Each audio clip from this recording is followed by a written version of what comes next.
กราบสบายดีและสวัสดีเด้อพ่อแม่พี่น้องฝั่งลาวฝั่งไทยทางต่างประเทศเบอร์สุภูสุคนวันนี้ก็มาพบพอกับน้องสาวทั้งน้องสากะอยู่เพื่อนไม่เท้าคือเก่าสิไปส่งไม่เท้าทางไม่เท้าเพิ่นกะสิเมื่อล่ะเพราะว่าฝนตกหน่อยทงเนาะโดยสบายดีวันนี้มาแปลกหูแปลกตาไปเลยบ่อยทงเพิ่นไปหาใบประกาศเนาะก็เลยแปลกหูแปลกตาหน่อยนึงจะเอาไปนำบ่ใบประกาศหรือว่าปะมันนี่ก่อนบ้าวันนี้แหละฝนตกมันเปียกได้โอเคเนาะเดี๋ยวฟูมิเท่าแล้วก็อยู่คนละทางน้องสากะกับไอ้ตุ่มน้องสากะกับไอ้ตุ่มเนี่ยทางไอ้ทงกับไม่เท้ามันกับทางไอ้ทงนี่เลยไม่เท้าเพิ่นจ้ะ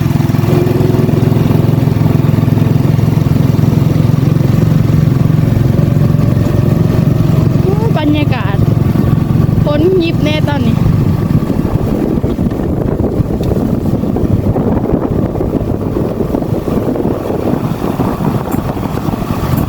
มาส่งไม่เท่าเพิ่นฝนเริ่มตกลงมาแล้วป่ะนี่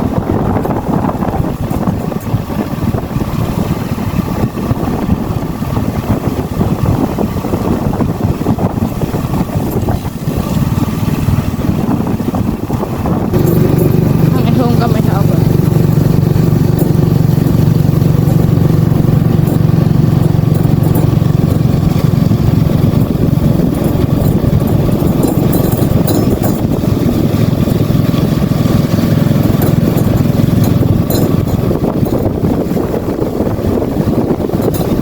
ฝนเริ่มตกมาแล้วบาดนี้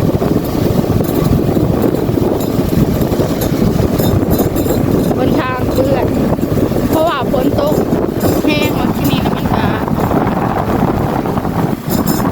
หยุดตกหยุดจะตกอีกตกวัดมือครับฝนตกทางสากับเอาใบประกาศเลยก็เลยใส่สุดแปลกหูแปลกตาเนี่ยใส่สุดนักเรียน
วันนี้ก็มาหอดเตาถ่านแล้วบัดนี้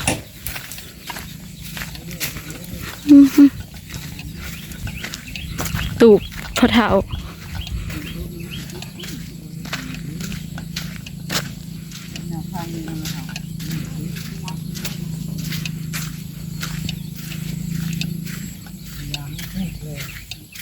สบายดี มาหอดแล้วบาดนี้สบายดีไหมเท้า สบายดี ฝนตกเนาะไม่เท้าเนาะวันนี้ตกบดมือเลย ยกในมือเลยวันนี้ มืออื่นสิไปบ่จ้ะนะ มือจะจับ ข้างเบื้องพนนี่ได้เห็นฝนตกขีมีไปเลยมือ อืม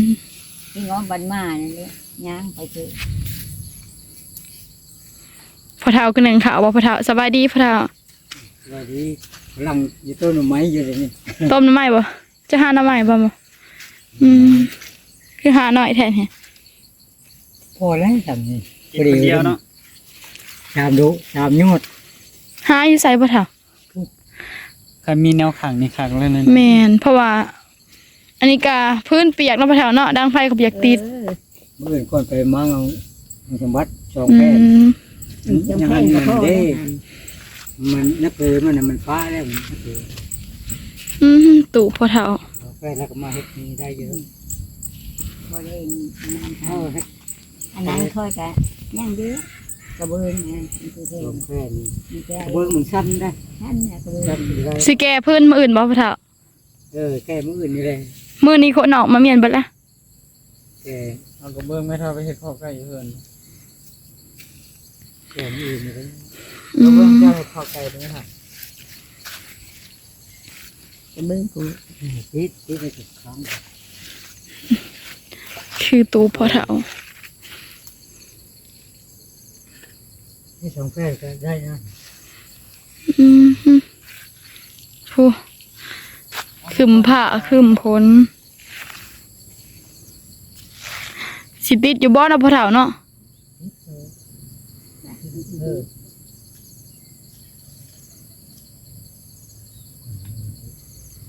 มันจะทุกเลยสิ อืม จึงก็มืดนะ เดี๋ยวแกมือมามือมา พ้นบ่พระนะสัพพะเท้า บนโน่นถึงได้แล้ว อืม บนทางไฟ บอนนอนน่ะได้พอเท้าอะแต่บอนนางไพ่นี่ บ่เป๊ะ อืม มืดเงาบางทีสมบัติไงแค่นี้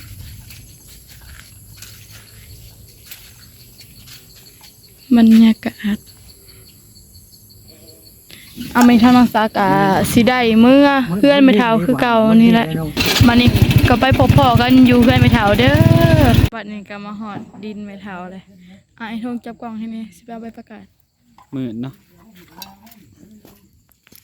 เพิ่นสิไปเอาใบประกาศแล้วก็เมื่ออะไรเนี่ย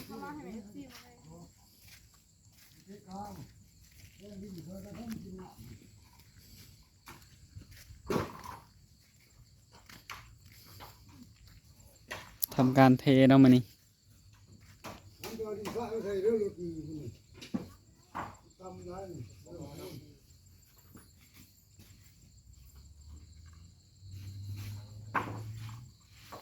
เอาสบายดีเด้อ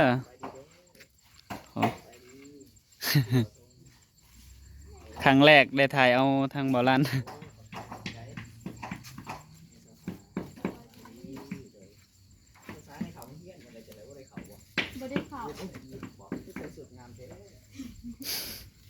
โอเคเนาะทางนุทงก็ได้มาเฮือนมาได้รับข่าวร้ายเนาะไฟฟ้าเพิ่นสิตัดแล้วพ่อแม่พี่น้องเอ้ยเพราะว่าเงินเดือนทางนุทงก็ยังบ่ออกเนาะ เพราะว่าทางน้องแหล่เพิ่นว่าเขาว่าสิตัดเขาว่าสิหยุกอันน่ะกองเตอร์ไผไปเลย แม่น ทางน้องแหล่เพิ่นว่าเพิ่นอยากได้เบอร์โทรแหละทางน้องแหล่ก็เอาเบอร์โทรน้องแหล่ให้แล้วเพิ่นว่าทันบ่จ่ายแล้วเพิ่นสิว่าหยุกไปเบิดเลยกองเตอร์แล้วเพิ่นก็สิเอาไปเบิดเลย แล้วเพิ่นจะเอาไปไว้อยู่ศูนย์ภัยพุ่น ทางได้กับเพเนาะได้ก็ตกลงน้ำบ่เอาบ่ได้อยู่ตอนนี้บ่ฮู้ว่าสิเฮ็ดแนวใดเนาะ เทิงรถเทิงได้เทิงไฟฟ้าร ถก็เพหากระแปลงแล้ว มาไฟฟ้าอีกเนาะเงินเดือนก็ยังบ่ออกอยู่ตอนนี้ เดือนนี้บ่ออกซ้ำเดือนนี้นะ อุตส่าห์ขึ้นตั้งเท่าไร 300ป้าย 300ปลายแล้วเน้องเงินเดือน แต่ยังบ่ตัดพ่อแม่พี่น้องเอ้ยปาตอถือว่าเสร็จรถเนาะปาตอไฟฟ้าเพิ่นเอาออกไปเนี่ยก็คือบ่ได้ใช้อิหยังเลยแหละ แถมได้อีกก็ตอนนี้ก็ใส่น้ำเวลาอยู่เนาะไอ้น้อง น้ำก็ใช้น้ำเวลาเนาะตอนนี้ไฟฟ้าเพิ่นยังบ่ตัดอีกประมาณ 15มื้อเพิ่นว่า 15มื้อเพิ่นก็สิตัดออกไปแล้วเนาะพ่อพี่น้อง อยู่กองเตอร์ไปเล่นว่ะ กองเตอร์มันก็สิฮือออกสายไฟมันก็สิฮือออกเบิด เพิ่นสิหูบ่เลยเพิ่นว่า เงินเดือนก็ยังบ่ออกอยู่บ่ฮู้ว่าสิเฮ็ดแบบใดสิหาวิธีใดสิได้จ่ายค่าไฟให้เพิ่นก่อน แถมได้รถไฟฟ้าจะสิเอาอันใดก่อนรถหากะวีแตกแถมมือเว้นเนี่ยกะลิ้นเบิดแล้วก็ทางอ้ายเพิ่นมีเพิ่นส่วนไปค้นเครื่องให้ไฟเกาะอันนี้ไอ้เนาะ ให้อันทั้งอันสาวสา แม่แล้วเพิ่นเอาเงินให้100,000ทางน้องสาวก็เอาไปเปลี่ยนลิ้นทั่วลิ้นเบิด สอง แล้ว เราให้200,000แต่ว่า ให้พ่อเฒ่า 100,000 ให้พ่อเฒ่า100,000อ่ะตอนนี้ก็นั่งพากันนั่งอุบให้พี่น้องเอ้ยมื้อนี้ก็พอดีพาทางสาวสาเพิ่นไปเอาใบประกาศเนาะให้พี่น้องใส่เครื่องแบบนักเรียนอย่างดีเพิ่นได้ใบประกาศแล้ว ใบประกาศปรุงแต่งอาหารเด้อพ่อแม่พี่น้อง จบแล้ว มาก็ได้รับข่าวดี ข่าวร้าย ข่าวร้าย ข่าวร้ายบ่แม่นข่าวดีแล้วบ่ผิดแล้วเนาะพ่อแม่พี่น้องต้องขอโทษขออภัย ทางซ้ายได้ค่ะพอดีได้ไปประกาศนี่อยู่บนเป็นมาเรียนเอ้ย เพิ่นดีใจเนาะเพิ่นอ่าข่าวดีก็ส่วนหนึ่งข่าวร้ายก็ถือว่าร้ายชุดๆเลยเนาะ เนี่ย บ่มีไฟฟ้าใช้เนาะพ่อแม่พี่น้อง ก็เสร็จจากได้เพราะว่าเงินเดือนก็บ่ออกเดือนดี ตั้งใจถ่ายคลิปว่าสิได้เงินเดือนถ้าสุดท้ายดาสากะถ่ายคลิปตั้งใจแฮกเดือนเดียวสิได้ แต่ก็เงินเดือนก็บ่ออกเดือน10พุ่นแหละเขาบอกว่าเดือนตุลาเขาอ่ะ ทางนุทงก็ตั้งใจดันคลิปจน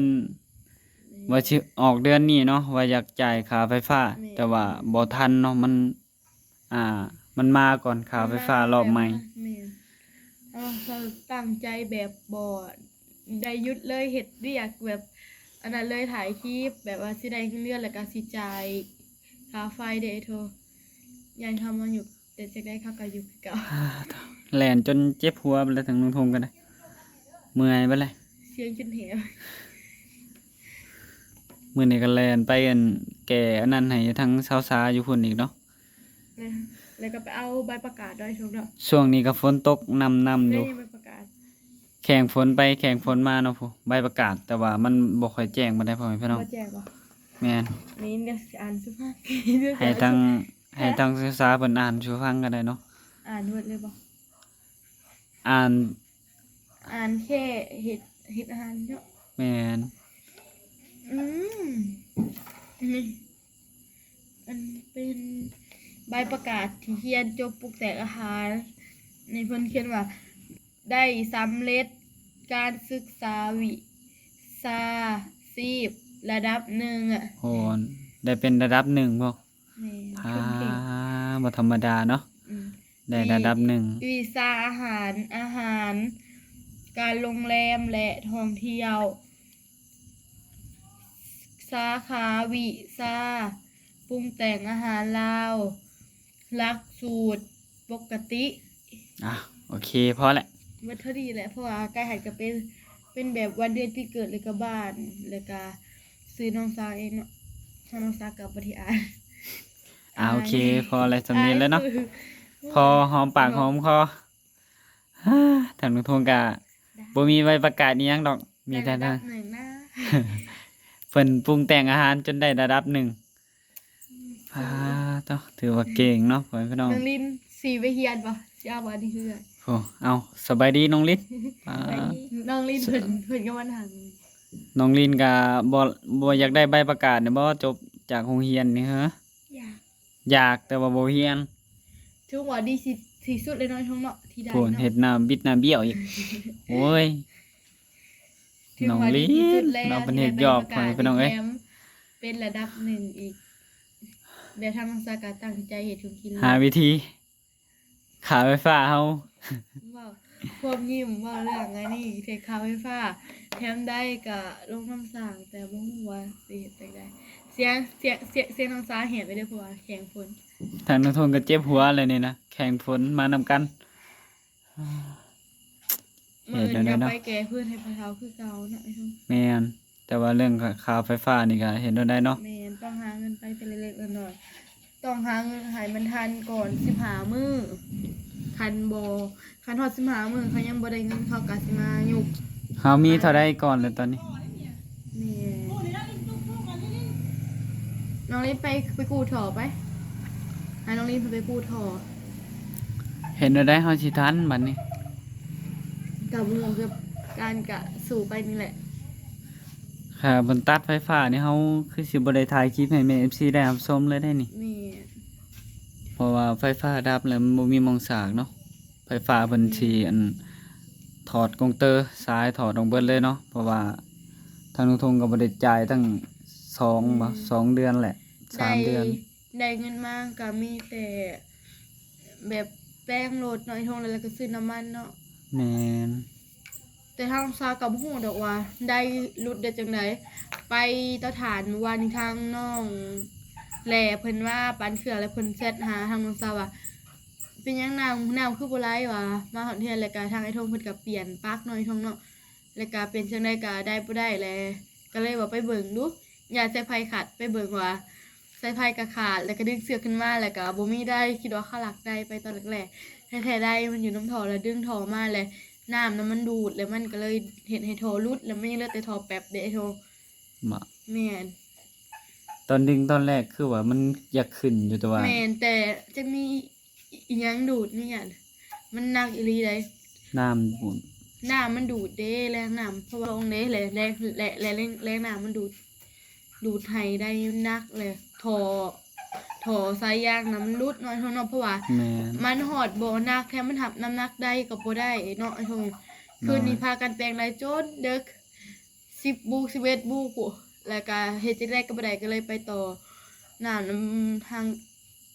เวลาเพิ่นใส่ก่อนช่วงนี้ค่ะทางน้องสากับบ่ฮู้ว่าเสร็จจังได๋ บัดนี้ก็เต็กเนาะค่าไฟฟ้าอยู่บัดนี้เนาะ แม่นเรื่องมันซับซ้อนเลย มันบ่แม่นซับซ้อนเรื่องซวย จักเป็นดวงอีหยังก็บ่ฮู้เดือเดียว ดวงซวยแหละ แม่นดวงซวยเลย โคตรซวยเลยเนาะ แม่ อ่ะ น โอเค ก่อนอื่นนี่ก็สิได้จบเลยเนาะก็ แม่น ให้ทาง MFC รับรู้ได้ส่ำนี้เนาะพ่อพี่น้อง แม่ เพราะว่าไฟฟ้าก็เพิ่นสิตัดแล้วเนาะบ่ฮู้ว่าสิหาเงินทันฮอด15มื้อหรือบ่เนาะพ่อพี่น้อง แม่น โอเคเนาะก็สิให้เจ้าสาวเพิ่นจบคลิปเลย มาในทางสากาสิจบคลิปเพียงเท่านี้ไปพบกันในคลิปหน้าเด้อเป็นจังได๋ก็ฝากให้เป็นกำลังใจให้น้องซายเด้อกราบขอบคุณทางแม่ FC เวอร์สุคนที่เบิ่งคลิปของน้องซาที่บ่ข้ามโฆษณาทางน้องสาวบ่ผิดพลาดประการใดก็ต้องขอโทษขออภัยทางแม่ FC เวอร์สุคนทางน้องซาสิขอตัวลาไปเพียงเท่านี้ขอกล่าวคำว่าสบายดี สบายดี สบายดี